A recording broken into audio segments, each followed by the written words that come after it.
Let's spool up. Let's go ahead and roll up the Sweet Tea Bakery hotline here. We're talking about injured quarterbacks. Eagleville defeated Moore County tonight by a final of 35-7, and we're joined by victorious Eagleville coach Steve Carson on the Sweet Tea Bakery hotline. And Coach Carson, I understood from a tweet that you guys had another quarterback injured again tonight. Is that right? No, we didn't have one injured tonight. Oh. Our quarterback had a slight concussion last week, and then Ryan couldn't play tonight. We had to go with the backup tonight. Okay, all right. Well, good. I was afraid that was the case. So, but it appears that he will be back next week. Is that the indication? Yeah, he's clear tomorrow. All right, good deal.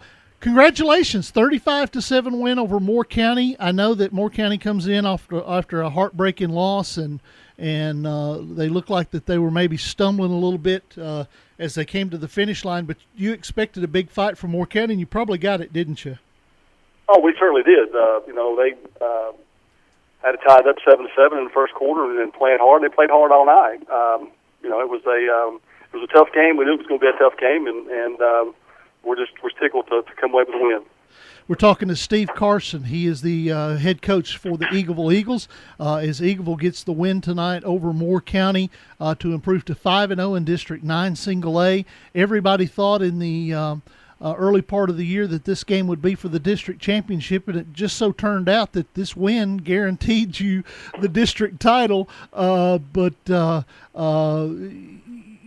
Congratulations, first of all, on a great season thus far.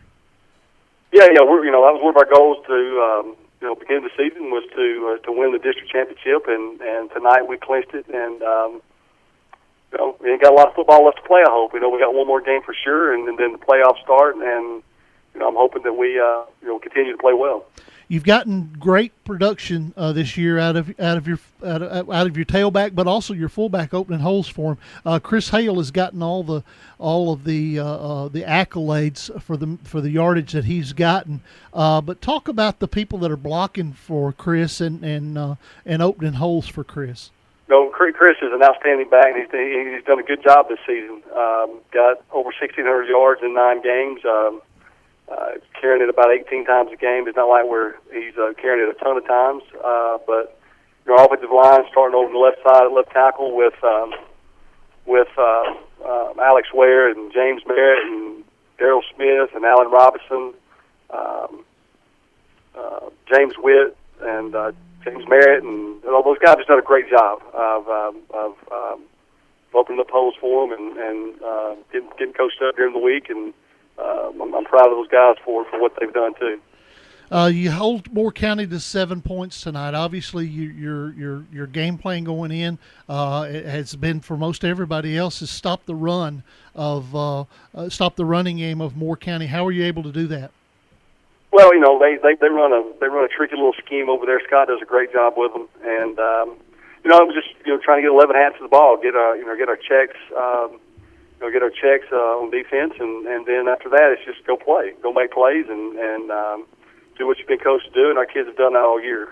They played hard, and then we've, anybody who watches us play, they would tell you that we usually have 11 guys running to the ball. We're talking to Steve Carson. He is the head coach at Eagleville. Steve, how many years you been the head coach out there at Eagleville now? This is my 6th season. Sixth season. You spent some time at Laverne as well, right? That was my first coaching job. Was assistant coach at Laverne. Coach Crawford gave me started coaching out the freshman team there, and I will forever be in debt to him for giving me that chance. And my first coaching job was at Laverne High School back in the mid-'90s. How about Steve Crutchfield? Did you get anything out of him? Still can't get anything out of Crutchfield. Well, he's. I tell you, I say that Crutchfield was a really good football player. Yeah. He could play. He had some soft hands, and for a big old boy, he could go get a football. Crutch is listening, and he said that you're a big Orange fan too. So, what you got a prediction for tomorrow? Is it going to be an upset tomorrow? I sure would like. I hope it would be. I hope it does. But it's the 4th Saturday in October this year. That's always special, no matter what. Yeah. And so I'm not. I hope they play well. Hope they win. But I'm focused right now on the Eagles and the accomplishments we've got so far this year, and no matter what happens tomorrow, I'm going to have a great weekend. All right, looks like you're going to get a bye in the first round of the playoffs. You got Community next week. Excuse me, Community next week. Good luck. Enjoy this win. Have a great weekend, and we'll talk to you next week. Okay, Steve. Hey, thank you, Dennis. Appreciate it. All right, thank you, Steve Carson, one of the good guys in this profession. Eagleville Eagles, and great guy.